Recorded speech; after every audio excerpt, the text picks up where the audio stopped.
Okay, so you ready to dive in? Today, we're going way back. Let's do it. Time travel, here we come. Right. We're looking at how kids' lives, how they've changed. Over history, we're going to focus on, like, Tudor and Victorian England compared to, well, now. Huge changes, I bet. You have no idea. We found this PDF. It's for teaching, I think. Okay. And it mentions kids, like 7 years old, becoming apprentices. 7. Can you imagine? Wow. Yeah, no, that's pretty wild to think about kids these days. Right. Exactly. So that's what we're going to unpack today. Sounds fascinating. Let's get into it. Buckle up.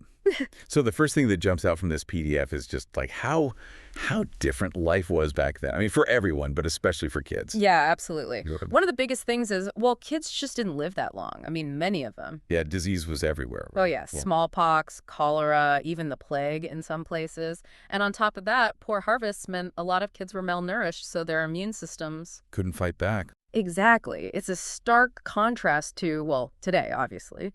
We have vaccines, antibiotics. Modern medicine. Right, which have made a huge difference in how long we live and how healthy we are, especially as kids. Okay, so let's get back to those apprenticeships. 7 years old. I know, right? It's hard to wrap our heads around that. But the thing is, back then, they didn't really see childhood the way we do. Like, kids were just tiny adults. Kind of, yeah. They were expected to contribute to the family, so apprenticeships, they were like the norm. It was how kids learned a trade. To survive. Right. So we're talking blacksmithing, cobbling. Oh, the PDF even mentioned something called gong farming. Oh, yeah.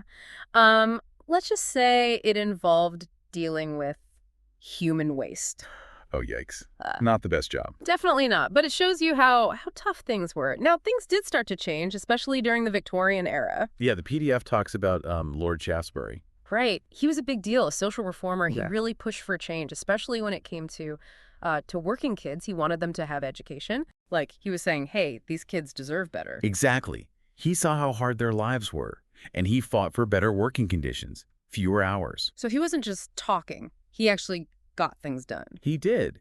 He was instrumental in getting some important laws passed, like the Factory Acts. Those limited how many hours kids could work, and they tried to make the working conditions a little less, well, awful. So that was a turning point. It was not perfect, but a big step in the right direction. And get this, his work, it influenced other countries too. Wow.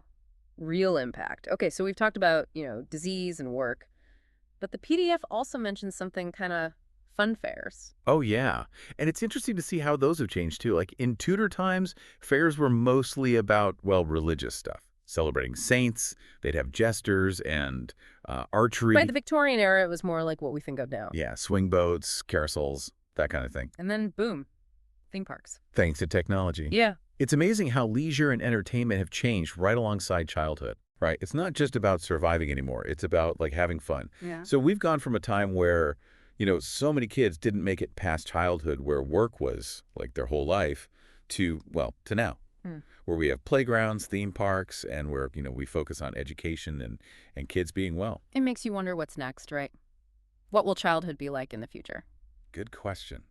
And it makes me think, if a kid from, like, Tudor England came to visit us now, what would they be most surprised by from your childhood? Think about that. Thanks for joining us for this deep dive, everyone. Yeah, thanks for listening. We'll see you next time.